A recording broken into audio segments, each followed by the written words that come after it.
Hello and welcome to Entertainment Fanatics. The film for today is Spider-Man: Across the Spider-Verse. Across the Spider-Verse begins off where the first film left off. Miles will reunite with Gwen Stacy, Spider-Man 2099, and other Spider people to confront a new threat to the multiverse. So get ready to travel across the Spider-Verse. The film begins with Gwen Stacy, voiced by Hailee Steinfeld, reminiscing about her past experience while hitting on the drums with her friends. Gwen goes back to when she and her Peter Parker, voiced by Jack Quaid, were best friends, even close to Gwen's family, including her father Captain George Stacy, voiced by Shea Wiggum. Unfortunately, Peter ingested a drug that transformed him into the Lizard, and Gwen fought and killed him during a school dance. George suspected Spider-Gwen of murder and launched a manhunt for her. Gwen misses Miles and has never felt more alone than she does now. Gwen overhears police talk after a conversation with her father and follows him to a murder scene where the Vulture, voiced by Jorma Taccone, is attacking. Gwen notices that this Vulture is not from her universe, as he is from the Renaissance era. Gwen tries to subdue the villain but is outmatched. Miguel O'Hara alias Spider-Man 2099, voiced by Oscar Isaac, emerges from the portal. Despite his own set of abilities and capabilities, he must rely on his virtual assistant Lila, voiced by Greta Lee, to summon assistance. Jessica Drew, alias Spider-Woman, voiced by Issa Rae, arrives as a pregnant heroine. Vulture is brought down by the three of them working together. Her father approaches and tries to arrest her, which leads to Gwen revealing her identity. Meanwhile, Gwen's abilities excite Jessica, and she offers to Miguel that she join their team, to which Gwen agrees. In Miles's universe, Earth 1610, Miles is attempting to balance his schoolwork with his life as Spider-Man. While his parents, Jefferson, voiced by Brian Tyree Henry, and Rio, voiced by Luna Lauren Velez, are meeting with his guidance counselor, voiced by Rachel Dratch, Miles enters a bodega and encounters the Spot, voiced by Jason Schwartzman, who is attempting to steal from an ATM using the portals that his body generates. Miles pursues Spot, who proves difficult to apprehend until Miles manages to entangle him in his portals so he can meet with his parents. During the meeting, Miles' parents are disappointed to find that he has missed 6 Spanish classes, resulting in A.B. Miles suddenly notices that Spot has gone, prompting him to end the meeting and flee. Jefferson is also tasked with apprehending the criminal, leaving Rio alone. Miles pursues Spot to Alchemax, where Spot believes his hatred for him originated. Jefferson enters and becomes entangled in the turmoil until Miles knocks Spot down. He tells Miles that he used to be Dr. Jonathan Owen, a scientist at the Alchemax facility, and that he brought the spider that bit Miles, and that after the spider people destroyed the collider, his skin became white and produced portals. He charges at Miles, but he ends up kicking his own but through his final portal. Following that, Miles, still dressed as Spider-Man, talks with Jefferson, attempting to persuade him to let his kid fly.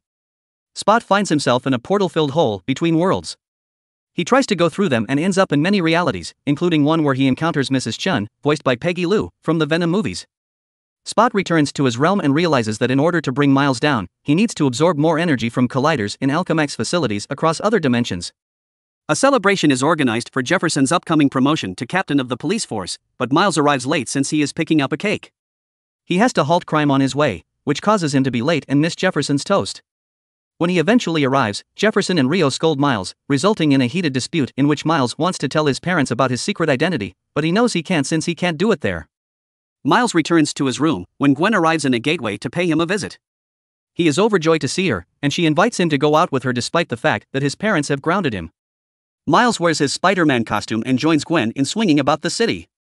While Gwen appears to recognize Miles' affections for her, she reminds him that in every other reality where a Gwen Stacy falls in love with Spider-Man, things don't end well for either of them. They return to the party, where Jefferson and Rio meet Gwen, despite their mistrust of her. After Gwen is forced to depart due to Spidey-related business, Miles goes invisible and follows Gwen to a crime site where Spot has been. Gwen uses a device to relive the events, and she discovers that Spot placed himself within a collider to gain more portals. Jessica contacts Gwen since she was assigned to find the multiversal anomaly, and Miles overhears Jessica advise Gwen to forget about him. Lila follows Spot's last location down to a different Earth, to the city of Mumbattan. Miles follows Gwen through the portal after a brief hesitation. Miles arrives in Mumbattan just as Gwen is pursuing Spot. Miles malfunctions and is unable to assist because he lacks the universe-jumping equipment. Pavid Prabhakar aka Spider-Man India, voiced by Karan Soni, joins them in the fight, bringing his own set of abilities. He provides his own "let's do this one last time" intro, like do the other Spider people, explaining that he is an ordinary high school student who is dating his dream girl Gayatri, daughter of Inspector Singh, who dislikes Pavidar. They pursue Spot to the Mumbattan Alchemax, where he begins to fuse with the collider. Miles attempts to absorb the force field that is preventing them from moving, only to be greeted by Hobie Brown aka Spider-Punk, voiced by Daniel Kaluuya, a rule-breaking rocker who uses his abilities to breach the force field. Despite their best attempts, they are unable to prevent Spot from fusing with the collider, granting him more portals and forcing the lab to crash. Miles also appears to experience a vision of his father rescuing a child, to which Spot responds that this vision represents their destiny. The four spider people rush outside to save citizens from the collapsing structure. They evacuate everyone off the bridge and make every effort to keep the debris from causing too much harm. Paviter webs Gayatri's bus when her father is attempting to save a young girl on a bridge. Despite Gwen's protests, Miles pursues Singh. He is able to save Singh while Paviter saves Gayatri. Citizens cheer on the spider people as a gateway opens up in the metropolis, absorbing bits of this reality. Jessica arrives with her own crew to repair the situation, while informing Miles that he is needed in their headquarters. Miles joins the others as they arrive at the headquarters of the Spider Society, which features hundreds of Spideys from hundreds of universes. Miles is given a wristband that he can use to avoid glitching.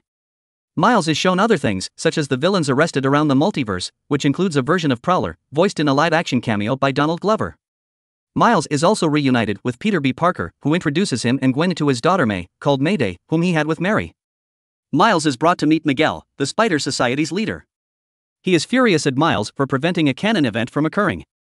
A police captain is intended to die in the line of duty in each reality featuring a spider person, and in most situations, it's a version of Captain Stacy. Miles saving Inspector Singh was not supposed to happen, and Miles understands his father is in danger as a result.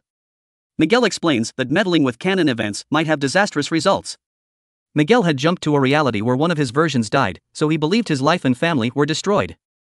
As a result, many people were removed from this universe, including Miguel's daughter.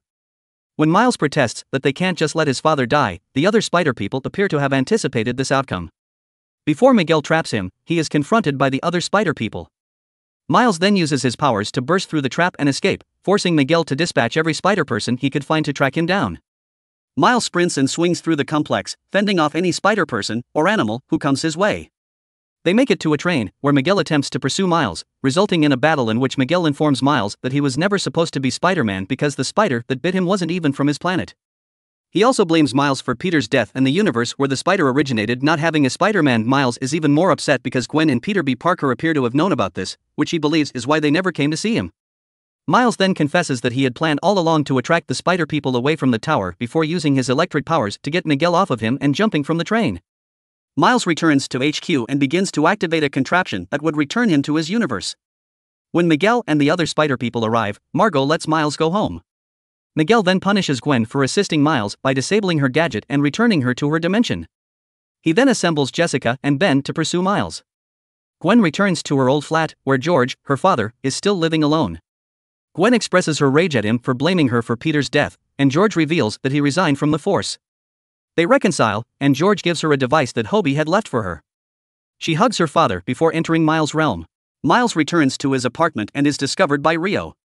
He chooses to come clean and reveal himself as Spider-Man. When Gwen enters Miles' room, she discovers that he is not present. Miles later learns that his uncle Aaron Davis, voiced by Mahershala Ali, is still alive, implying that he was taken to the incorrect reality, especially Earth 42, the universe from which the spider attacked him. Gwen realizes the same thing before being noticed by Jefferson and Rio. She swears to find Miles. Meanwhile, Miles joins Aaron on a task where he comes upon a mural that reveals Jefferson is already dead in this dimension. A figure dressed as Prowler appears moments later to knock Miles out. Miles awakens tied to a punching bag in Aaron's apartment. Aaron denies being the Prowler when Miles mentions his Prowler narrative from his universe. The true Prowler appears and reveals himself to be the Miles from this universe, voiced by Gerald Jerome. Before Prowler Miles can do anything else, our Miles appears to be gearing up his electricity on the chains that are keeping him down. In Miles's universe, Spot arrives and prepares to go after Jefferson. Meanwhile, the movie ends with Gwen forming her own team of spider people, which includes not only Peter B. Parker and Mayday, Hobie, Paviter, and Margot, but also the return of Spider-Noir, Spider-Ham, and Penny Parker. The team then heads off to rescue Miles. Will Miles be able to return home? Does Prowler Miles gives up his evil ways? Is Spot successful in killing Miles's father? Will Gwen be able to stop Miguel and his team? What do you think? Write your opinions and theories in the comments. Don't forget to like, subscribe and share. Thanks for watching.